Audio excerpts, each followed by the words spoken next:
You're listening to the Be a Better Lawyer podcast with Dina Cataldo, episode 194. So how do high-achieving lawyers break through generations of being taught that we have to grind ourselves into the ground to get results for clients, build a successful business, and create a life we love? While law schools are busy teaching the rule of law, they're slacking on teaching us how to be a better human to create for ourselves the success we thought we'd achieve after law school. This podcast bridges the gap between law school and life. Hello, how are you today? Oh my gosh, I am so excited about this episode. It's going to be intense, I'm not going to lie, but it's building on what we talked about in last week's episode, Indulging in Confusion. I'm going to walk you through how to create your process to help you move from confusion to achieving any result that you're after, whether it's growing your practice, improving a relationship, building your confidence or leadership abilities, or anything else you can think of. Your process will be your step-by-step how-to, your checklist of actions to take so that you can get the outcome that you want. And what gave me the idea for these episodes was an interview I heard with Tim Grover, who was a trainer for Michael Jordan and for Kobe Bryant when Jordan retired. Tim Grover created a process for basketball players who want to improve their game. And unless the player sees a skill gap, they won't work with a trainer like him. And most people don't have the kind of insight to see that gap. But there are some players who do have that insight, including Michael Jordan and Kobe Bryant, right? The best players of all time always see a skill gap. They're always looking for ways to improve their game. So Grover wrote letters to every player on the Chicago Bulls team except Michael Jordan, but the only player to contact Grover was Jordan because he wanted to improve his game. Jordan was skeptical, but he knew that he had gaps and he knew that he needed help. So here's an overview of one of the processes Grover used to help strengthen players and prevent them from being injured. So he would watch the basketball game played live that day. Then he would re-watch the video of the game that night. And while watching, he would count the steps that Jordan took. He'd look for whether Jordan favored his right side or his left side. He'd watch to see which areas of the paint that he would fall on most. He'd watch to see how Jordan fell to see whether there was a technique he could show him for falling so he could prevent injury. Jordan had a goal. Then Grover came in and became the watcher, right? Like he watched everything about the game. He watched everything about the player and how he responded, how he reacted, how he fell, how many steps he took. Then he created a workout routine that night so that Jordan would have a workout for the next morning to strengthen the opposite side of his body, strengthen any weak spots, and practice falls correctly. Because those guys like to just get right back on it the next day. He needed to make sure there was a fast turnaround. So it's not like there's a guidebook to this, right? This is what I do as a coach, be the watcher and come up with a game plan for the person who is getting coached. I watch my client in our call and listening to how they talk about their law practice, their time, their clients, and then I'm breaking down a process for them to strengthen their mind and make their lives easier. We're strengthening weak spots and working on mindset. It's like doing reps with a personal trainer. And that's what we're going to do here in this episode for you. Grover didn't have someone telling him what to do. He had to come up with the process on his own. There wasn't anyone else doing that kind of work. What Grover did not do was indulge in confusion and say, I don't know how to strengthen Jordan's body or help him. He could be better. I've never seen a routine that helps. I wish someone would tell me what to do. No, he developed a process for the problem he wanted to solve, and I'm going to show you how to do that today. And I want you to know, all the big performers do this. So Beyonce does the same thing with her performances. She rewatches her performances, goes back with a fine-tooth comb, sees what she wants to improve, then creates processes for doing so. All the high performers in the world do this. If you're not doing this, it's probably because you're indulging in confusion. Now, confusion does not have to be a problem. It can be a springboard to creating your process if you notice it, and then do the work we're talking about in this episode. So I was thinking about the material for this episode, and it's pretty high level stuff. If you notice you're spacing out, tune back in, come back to me. Okay, what we're talking about likely isn't how you think on a regular basis, because our brains just weren't designed to think this intensely. They were designed to conserve energy. So your brain is going to want to revolt. It's going to say, I want to take a nap. And it's going to say things like, this sounds hard. I'm confused. I'm not sure what she means. I want you to notice your brain if it tells you any flavor of I don't know. Okay, if this is your very first time listening to Be a Better Lawyer podcast, then you might want to try another episode first. You're definitely going to want to listen to last week's episode first because this episode builds on that one. And then next week, I'm coming back for you. I'm going to talk to you about how to overcome your brain's resistance to the process you create for yourself in this episode. So because we all know making a plan is one thing, but implementing one is something else. So we're going to talk about that. Before we jump in, I want to invite you to book a call with me. If you're listening to this podcast, you want to grow, you value personal development, and you know you need something to help you move to the next level in your life and practice. Coaching may be the next step in your evolution. The only way to find out is if you book a call with me and we talk about what coaching one-on-one would look like for your specific situation. You can book a call with me at dinacataldo.com/strategy session. That's dinacataldo.com/strategy session. All right, my friend, let's start creating your process from the confusion. Okay, and I want to give you a little recap about how you know you're in confusion. But first, let me tell you this. If you're in confusion, there's nothing wrong with you. That is the natural state of our brain because it wants to conserve energy. I just want you to know that. Like, don't beat yourself up as you're listening to this episode. This is not something that we're expected to learn in college or anything. No one teaches us this stuff. I just want to show you how applicable this is for any problem. And you do this naturally all the time in areas that come more easily to you. It just may be that you can't see it in one particular area of your life or 5 particular areas of your life. So I want you to know that it's 100% normal if you're confused. But I also want you to know that confusion is optional. Okay, so here's the little recap. You say anything that sounds like, I don't know, or you have vague thoughts like, I should be doing more, or my relationship should be better, and that's a cue that your brain is being lazy and glossing over telling you the truth. Another way to know whether you are indulging in confusion is if you put things off. So I had a client who was putting off deciding whether she would add a new arm to her practice.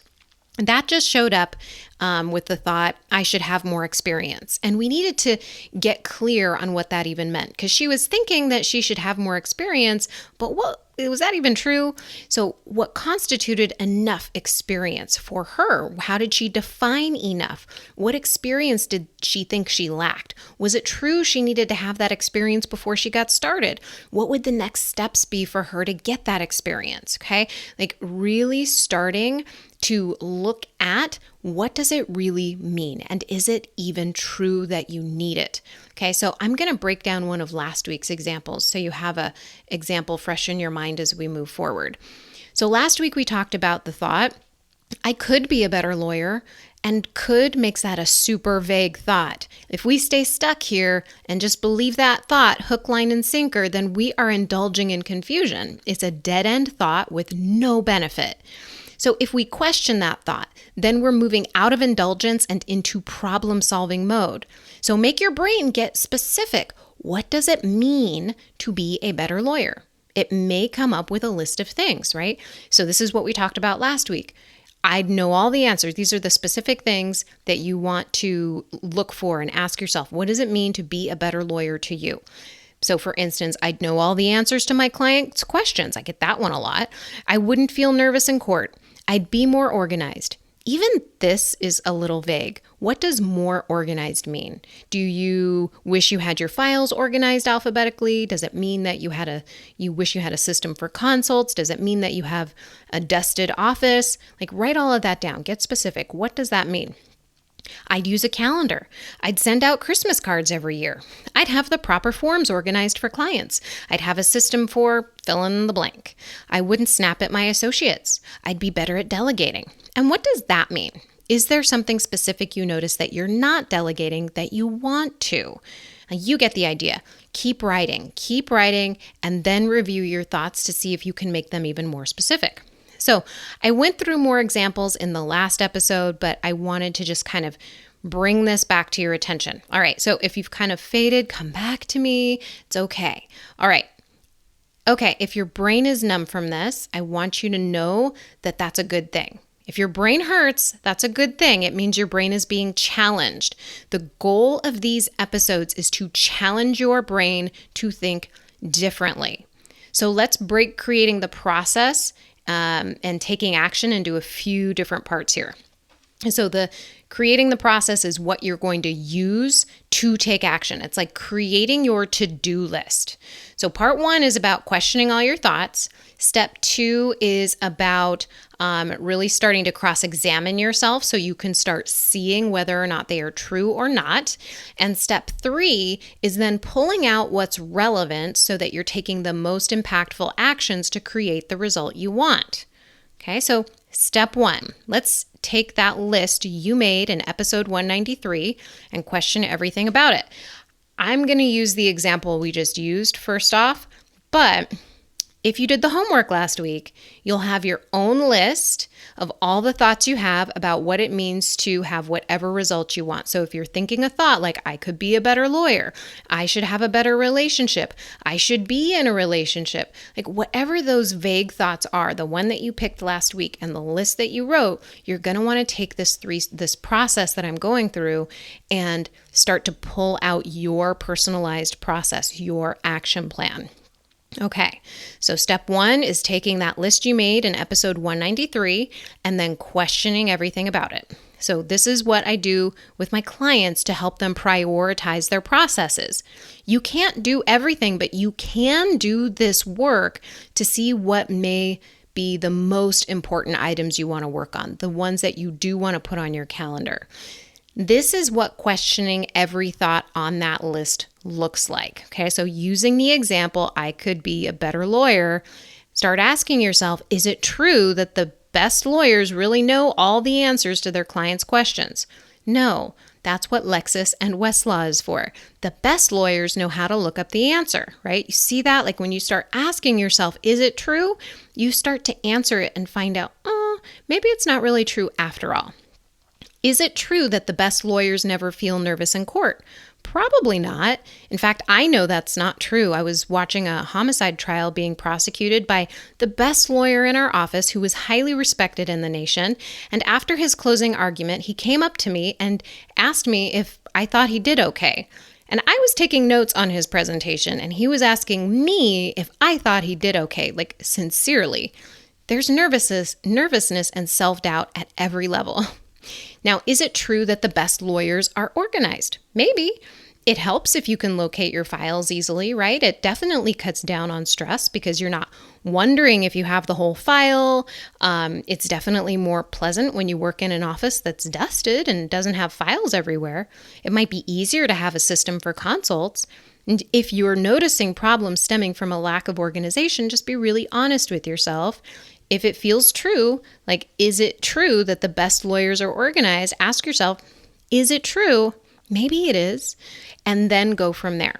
Okay, there's no right or wrong answer here. Now, do the best lawyers use a calendar? I've never seen a calm lawyer who didn't use a calendar, but maybe. Let's say it's true. The best lawyers use a calendar. And do the best lawyers send out Christmas cards? Maybe. What do you want to do? You get to decide on all of these what you want to do. If you think that that creates great connection with your clients, sure. Okay, let's go with it. Let's agree with it. Yeah, I think the best lawyers do send out Christmas cards. I don't know. So do the best lawyers have proper forms organized for clients, have systems, not snap at their associates, delegate certain aspects of their practice? I mean, it goes on and on. Whatever you came up with on the list, in this case, let's just say yes in the interest of time and move on to creating the process, okay? You're cross-examining yourself.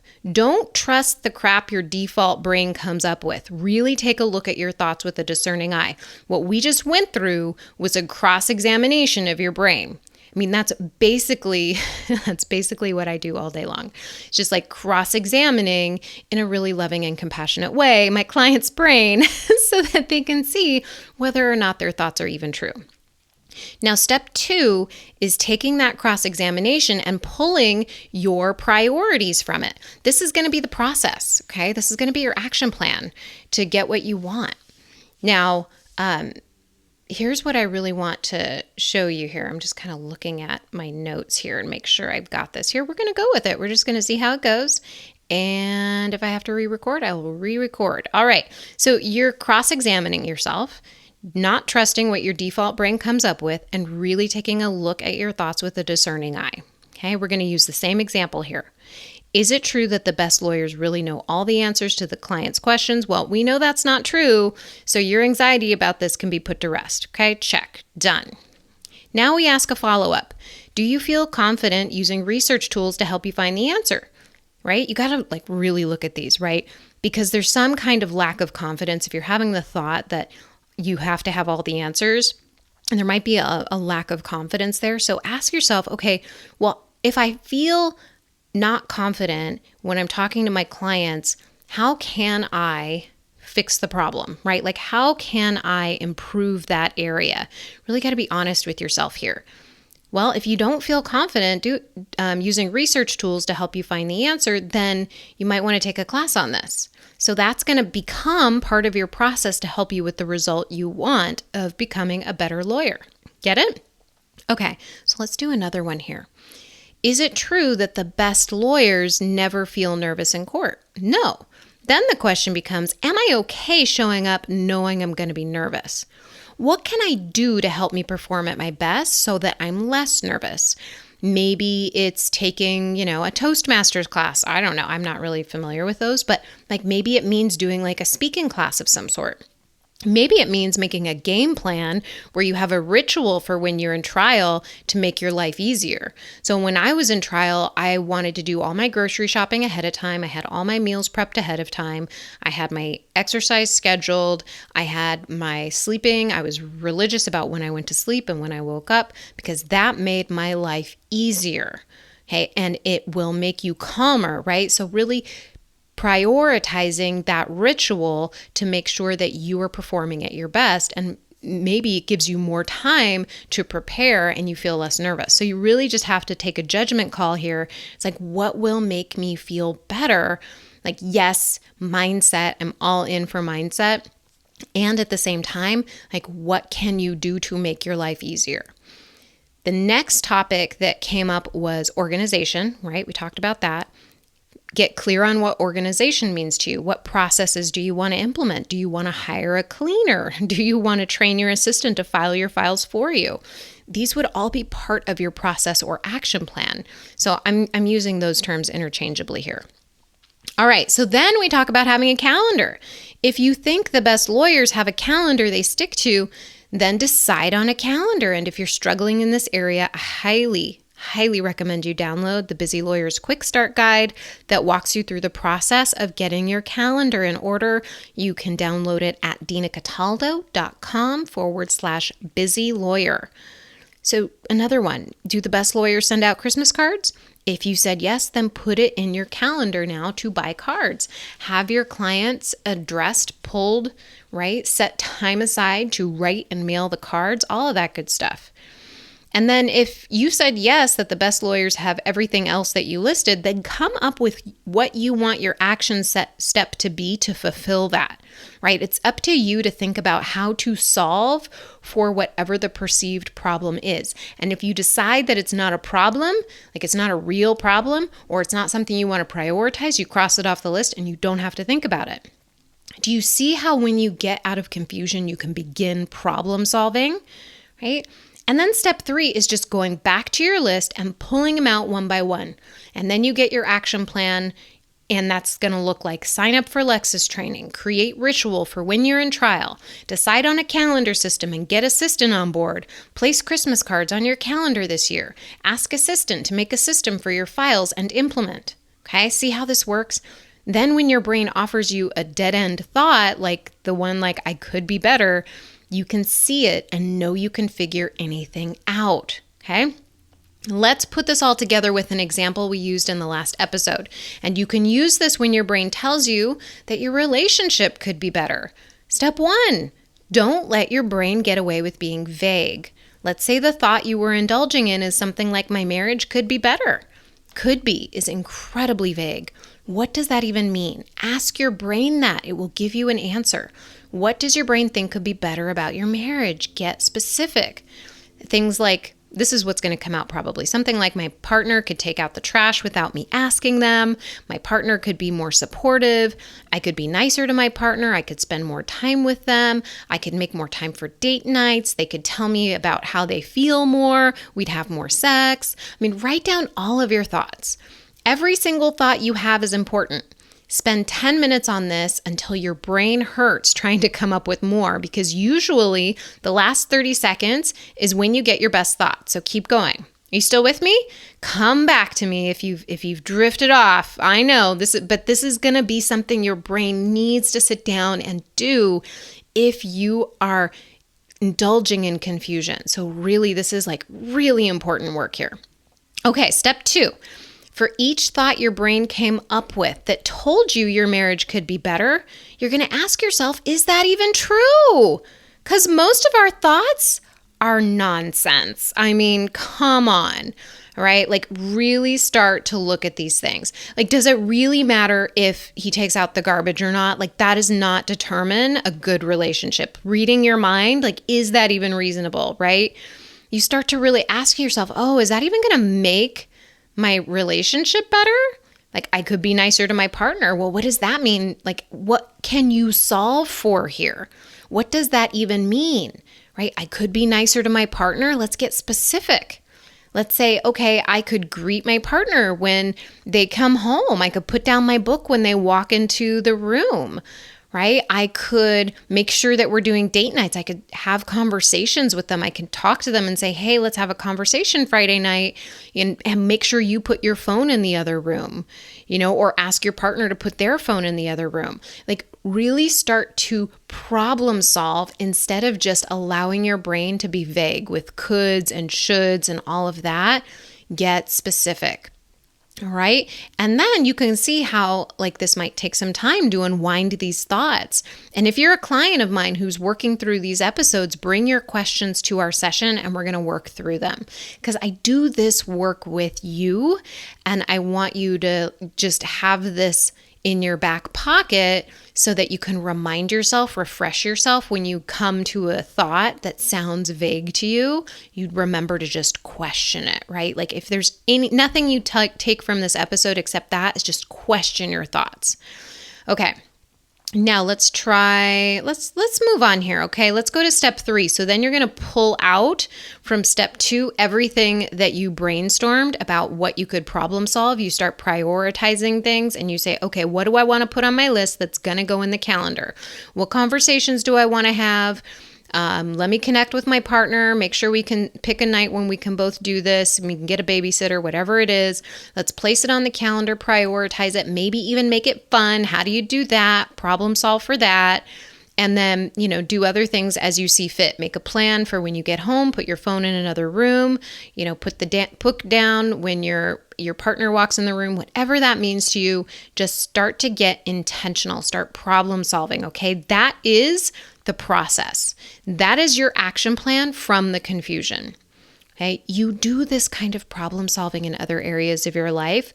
I'm just showing you the system to do it in every area of your life, because you do this, I guarantee you, in other areas. So I'm going to give you one last quick example.